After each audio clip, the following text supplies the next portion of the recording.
नमस्कार।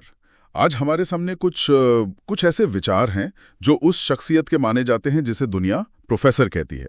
ये बिल्कुल जैसे किसी की निजी डायरी के पन्ने हों जिनसे हमें उनके अंदर झांकने का एक मौका सा मिल रहा है। तो आज हम कोशिश करेंगे समझने की कि स्पेन की सबसे बड़ी चोरी के इस कथित मास्टरमाइंड के पीछे का असल इंसान कौन है, उसकी असली सोच क्या है, जो शायद आम धारणा से काफी अलग हो। और देखिए, शुरुआत ही एक बड़े सवाल से होती है। दुनिया क्या सोचती है कि सब पैसे और ताकत के लिए था, लेकिन इन विचारों में प्रोफेसर का दावा है ये पैसे के लिए था ही नहीं, बिल्कुल नहीं। तो फिर किस लिए? उनका कहना है कि ये कुछ साबित करने की लड़ाई थी। जब व्यवस्था मतलब सिस्टम, समाज या सत्ता का ढांचा है, जब वो आपको नजरअंदाज करे तो आप इतना शोर मचाते हैं कि सबको सुनना पड़े। ये सम्मान की लड़ाई थी, ऐसा वो कहते हैं। और बंदूक नहीं बल्कि पिता की याद साथ थी, जिनकी मौत ऐसी ही किसी कोशिश में हुई थी। हाँ, और ये दिलचस्प है कि ये प्रेरणा कैसे बदलती सी लगती है। मतलब पिता के लिए निजी सम्मान या न्याय से बात शुरू होती है और फिर वो व्यवस्था के खिलाफ एक प्रतीकात्मक विद्रोह तक पहुंच जाती है। यहाँ जो बात सचमुच सोचने वाली है वो ये है, क्या ये वाकई सम्मान की लड़ाई है या फिर अपने तरीकों को सही ठहराने का एक सोचा समझा तरीका। ये दिखाता है कि हम खुद को कैसे देखते हैं और दुनिया हमें कैसे देखती है। इसमें कई बार जमीन आसमान का फर्क हो सकता है। तो ये सिर्फ भावना नहीं, एक तरह का प्रदर्शन भी हुआ, जैसे दुनिया को दिखाने के लिए एक स्टेज सजाया गया हो। बिल्कुल, इसे एक तरह का कह सकते हैं वैलिडेशन थिएटर, जहां लूट से ज्यादा अहम हो जाता है बगावत का प्रदर्शन करना, दुनिया से अपनी अहमियत मनवाना शायद। और इसी सोच से जुड़ा है उनका काम करने का तरीका, बड़ा अनोखा है। वो कहते हैं मैं अंदाजा नहीं लगाता, मैं गणना करता हूं। हर छोटी से छोटी संभावना, हर नाकामी की गुंजाइश, सब कैलकुलेटेड। लेकिन यहां एक चौंकाने वाली बात सामने आती है। वो कहते हैं कि योजना बनाते वक्त वो डर का इस्तेमाल करते हैं। हाँ, और ये बहुत अहम बात है। वो रातों की नींद हराम होने का जिक्र करते हैं, घबराहट का और उन ख्यालों का जहां सब मारे जाते हैं और सिर्फ वो बचते हैं। इसी को शायद वो मास्टरमाइंड का अभिशाप कहते हैं। वो नतीजा देख पाना जिससे दूसरे अनजान हैं और उसका बोझ उठाना। तो ये जो बाहर से दिखने वाला परफेक्ट कंट्रोल है, एकदम सटीक योजना, उसके पीछे असल में जबरदस्त दबाव और शायद गहरी असुरक्षा छिपी है। बिल्कुल बिल्कुल, यही तो विरोधाभास है।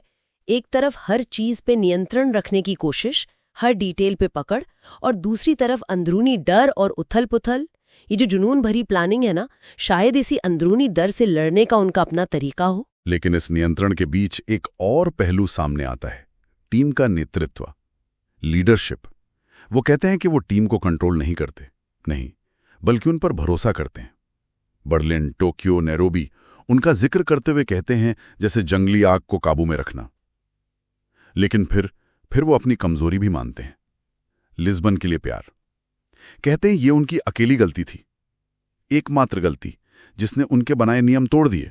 कोई नाम नहीं, कोई प्यार नहीं। और यहीं पर ये पूरा हिसाब किताब गड़बड़ा जाता है ना। जो शख्स हर चीज नापता तौलता है, हर कदम कैलकुलेट करता है, वो भरोसे पर कैसे निर्भर रह सकता है? भरोसा तो उसे तो नापा नहीं जा सकता। क्या ये सचमुच भरोसा है या एक और तरह का कैलकुलेशन कि भरोसे का दिखावा करना ही शायद सबसे अच्छा नतीजा देगा? हाँ, ये सवाल तो उठता है। और फिर प्यार, ओह, एक ऐसा जज्बात जो पूरी तरह अनिश्चित है, अनप्रिडिक्टेबल। वो एक मास्टरमाइंड की इतनी सटीकता से बनाई दुनिया में कैसे इतनी उथल-पुथल मचा सकता है? वाकई ये सोचने वाली बात है। लगता है जैसे प्यार उनके बनाए किले की सबसे कमजोर दीवार साबित हुआ। वो खुद कहते हैं एक जगह, शायद असली चोरी यही है, एक ऐसी दुनिया में भविष्य चुराना जो तुम्हें नष्ट करने के लिए बनी है। और ये लाइन बहुत कुछ कहती है। क्या ये पूरी लड़ाई, ये पूरी चोरी असल में भविष्य की तलाश है? उस दुनिया के खिलाफ जो उन्हें मिटाना चाहती है, उसमें अपने लिए एक जगह बनाना? तो इन सब विचारों से तस्वीर क्या उभरती है? एक शख्स जो पिता की विरासत से बंधा है, जिसे अन्याय का एहसास कचोटता है, जो डर को हथियार बनाकर योजना बनाता है, जो भरोसे और नियंत्रण के बीच लगातार झूलता है और आखिर में प्यार के आगे, एक मानवीय कमजोरी के आगे शायद झुक जाता है। वो खुद को खलनायक नहीं मानते, बिल्कुल नहीं, बल्कि नियमों के खिलाफ खड़े होने वाले एक प्रतीक के तौर पर देखे जाना चाहते हैं। हाँ, और इन विचारों के अंत में प्रोफेसर एक प्रतीक बनके गायब हो जाने की इच्छा जाहिर करते हैं, सिंबल बन जाना।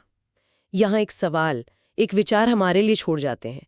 एक किरदार जो अपने सटीक नियंत्रण के लिए जाना जाता है, हर चीज़ कंट्रोल करने के लिए, वो आखिर में एक प्रतीक बनने के लिए गायब क्यों होना चाहता है? एक ऐसी स्थिति जिस पर उसका कोई नियंत्रण नहीं होगा। प्रतीक पर किसका नियंत्रण होता है? क्या आपने उस बड़े प्रतीकात्मक लक्ष्य को पाने के लिए उसे आखिरकार उसी नियंत्रण को छोड़ना होगा जिसे बनाने में उसने इतनी मेहनत की? ये सोचना होगा।